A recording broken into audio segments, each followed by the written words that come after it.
Di Jepang, naik kereta buat siswi SMA itu udah kayak pelecehan.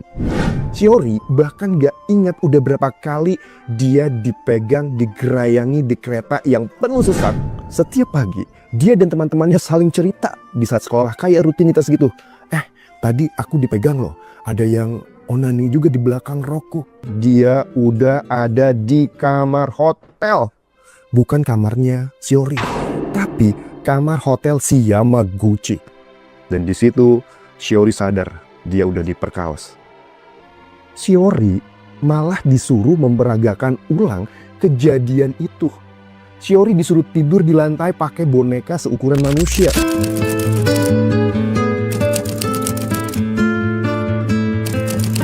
Assalamualaikum warahmatullahi wabarakatuh. Kembali lagi bersama Albar Stories. Gimana kabarnya kawan hari ini? Semoga sehat-sehat ya. Tetap semangat dan selalu punya hati yang peka buat dengerin cerita-cerita yang gak cuma bikin kita merenung, tapi juga bikin kita jadi lebih peduli. Hari ini saya mau cerita tentang seorang perempuan yang keberaniannya luar biasa. Seorang perempuan yang berani melawan budaya diam, budaya tutup mulut di negaranya sendiri. Sampai perempuan ini jadi simbol perlawanan. Nama perempuan ini adalah Shiori Ito. Shiori Ito lahir di Kawasaki, sebuah kota di selatan Tokyo. Shiori dan banyak perempuan muda Jepang harus hadapi kenyataan pahit kala itu. Pelecehan seksual di mana-mana. Bayangin kawan, di Jepang naik kereta buat siswi SMA itu udah kayak undangan, tapi undangan negatif ya, pelecehan. Shiori bahkan gak ingat udah berapa kali dia dipegang, digerayangi di kereta yang penuh sesak. Setiap pagi, dia dan teman-temannya saling cerita di saat sekolah kayak rutinitas gitu. Tadi aku dipegang loh, ada yang onani juga di belakang rokku. Sedih banget kan? Dan melapor ke polisi itu hampir mustahil. Kenapa?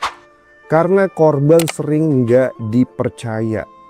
Bahkan mereka ini harus bolos sekolah dan harus cerita detail yang memalukan hanya untuk dibilang lebay, diledek, bahkan disalahin. Akhirnya banyak korban-korban yang memilih diam. Tapi Shiori, dia ini beda.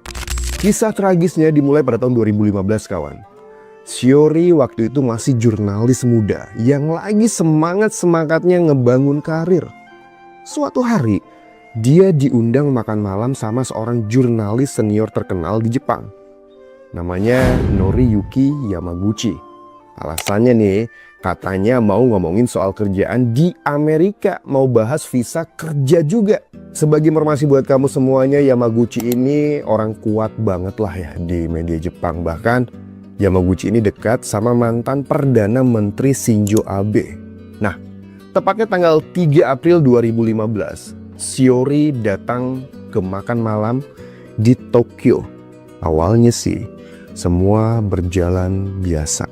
Mereka makan sushi bareng, ngobrol soal kerjaan, dan di situ Shiori seneng banget. Karena sebagai jurnalis muda dapat tawaran ke luar negeri itu mimpi banget. Tapi kawan, setelah itu, setelah makan Shiori nggak ingat apa-apa lagi.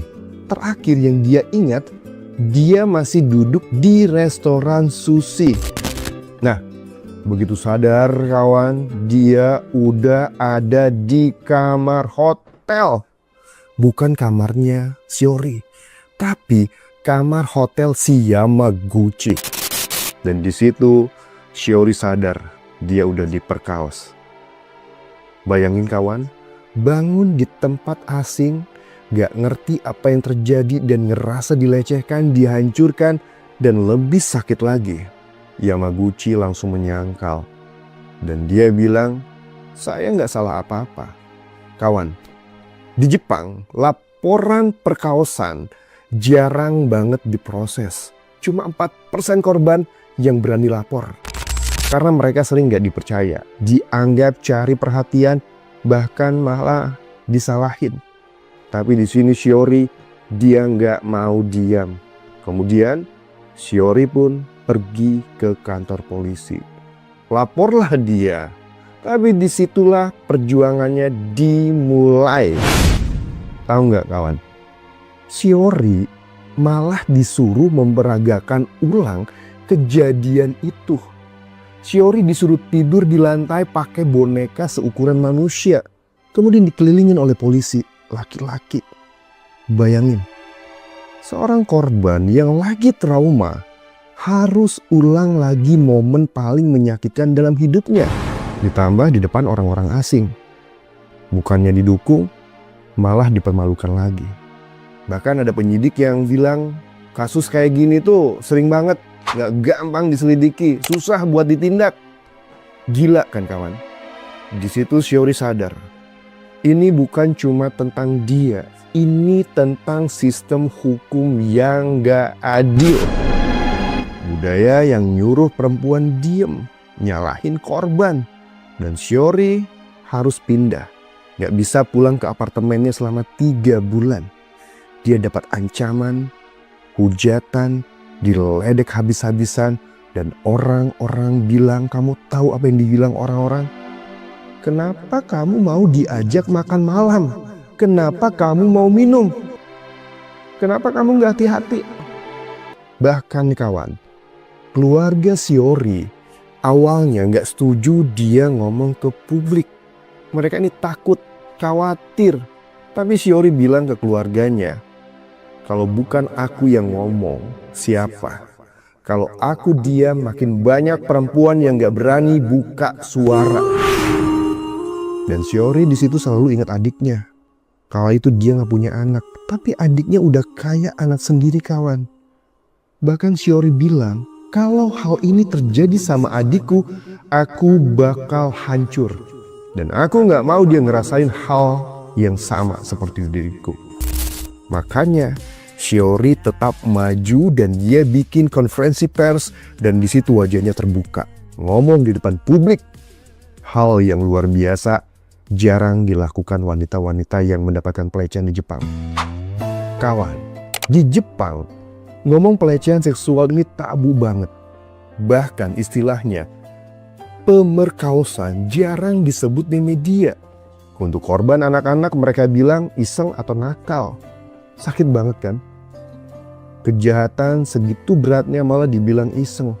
Untungnya nih kawan, ada bukti CCTV yang nunjukin Yamaguchi nyeret tubuh Shiori yang lemas. Bahkan supir taksi juga bilang, katanya Shiori sempat minta turun di stasiun tapi Yamaguchi maksa ke hotel. Dan ada lagi bukti, pakaian dalam Shiori juga ditemukan DNA Yamaguchi. Tapi lagi-lagi jaksa bilang buktinya nggak cukup. Bayangin, udah ada CCTV, saksi, bukti DNA tapi dibilang nggak cukup. Shiori bisa aja nyerah ya kawan. Tapi Shiori ini nggak mau. Dia kemudian bilang di konferensi pers, biasanya korban dipaksa untuk malu, sembunyi, tapi aku nggak akan sembunyi. Kalau aku nggak bicara, hukum nggak akan berubah. Jelas. Tindakan Shiori bikin gempar kawan. Dia jadi simbol gerakan dengan hashtag #MeToo di Jepang. Gerakan yang akhirnya bikin hukum kekerasan seksual Jepang direvisi setelah lebih dari 100 tahun. Karena kalah dipidana, Shiori gugat Yamaguchi di perdata. Dia juga nulis buku berjudul Black Box. Yamaguchi balas gugat, bilang Shiori nyebar fitnah. Tapi di Desember tahun 2019, pengadilan nyatakan Yamaguchi bersalah. Yamaguchi harus bayar ganti rugi 3,3 juta yen. Banding ditolak. Akhirnya, Mahkamah Agung Jepang pada tahun 2022, tepatnya di bulan Juli, menolak banding Yamaguchi. Shiori menang. Secara hukum, ia benar. Tapi secara sosial, ia tetap jadi target kebencian. Setelah identitasnya tersebar, Shiori difitnah habis-habisan di media sosial, disebut penggoda, honey trap. Bahkan wajahnya dijadikan meme dalam komik Tak Senonoh. Kemudian Shiori pun menggugat pembuat manga tersebut dan menang. Tapi harga mental yang ia bayar jauh lebih besar dari angka ganti rugi. Sebagai jurnalis, Shiori pun mendokumentasikan semuanya. Ia merekam percakapannya dengan penyidik, merekam perjalanannya sendiri, bahkan menyimpan alat perekam dalam braknya. Dari 400 jam rekaman, lahirlah film dokumenter Black Box Diaries. Ditayangkan di 50 festival film, di lebih dari 30 negara dan masuk nominasi Oscar. Tapi kamu tahu, film ini nggak boleh tayang di Jepang. Why? Kenapa? Katanya sih soal izin footage CCTV. Tapi banyak yang percaya ini karena ada pihak-pihak kuat yang nggak mau kebenarannya kebongkar. Dan pengacaranya pun menyebutkan ada footage yang belum mendapat izin, termasuk rekaman CCTV hotel. Shiori sudah minta maaf. Ia bersedia mengganti bagian itu, tapi film sudah tayang di seluruh dunia. Dan ia percaya ini lebih dari sekedar legalitas. Dan ia merasa ada pihak-pihak yang sengaja membungkamnya. Bahkan seorang jurnalis ternama Jack Adestin mengatakan tidak ada larangan resmi atas film itu. Tapi media dan bioskop takut pada tekanan dari atas. Mungkin inilah alasan kenapa film itu tidak ditayangkan, kawan. Bisa jadi jika masyarakat mulai peduli pada hukum kekerasan seksual, maka akan banyak skandal seks lainnya yang terbongkar. Dan mungkin sistem lama akan runtuh. Tapi beginilah kenyataan pahitnya. Sementara Shiori harus tanggung semua luka, semua trauma, semua kebencian sendirian. Sekarang saya mau tanya sama kamu yang lagi nonton, kawan. Masih nonton kan? Kenapa film Black Box Diaries ini nggak boleh tayang di Jepang? Apa cuma legalitas? Atau memang ada kekuatan besar yang nggak mau kebenaran terungkap? Kawan, Shiori udah buktiin kalau suara korban itu penting. Kalau kita mau sistem berubah, kita nggak boleh diam. Kita harus berhenti nyalahin korban. Dan hari ini kita belajar dari Shiori tentang keberanian berdiri meski semua orang nyuruh kita duduk, tentang melawan meski dunia bilang kita harus diam. Yang jelas, saya pengen teman-teman semuanya untuk tulis pendapat teman-teman di kolom komentar. Gimana menurut kamu, apa yang bisa kita lakuin biar budaya menyalahkan korban bisa berhenti? Biar hukum lebih adil, biar semua perempuan ngerasa aman. Yang jelas kawan, terima kasih udah dengerin sampai akhir kisah Saori ini. Semoga kita semua bisa lebih berani, lebih peduli, lebih manusiawi. Dan tentunya sampai ketemu di cerita selanjutnya di Albar Stories. Wassalamualaikum warahmatullahi wabarakatuh.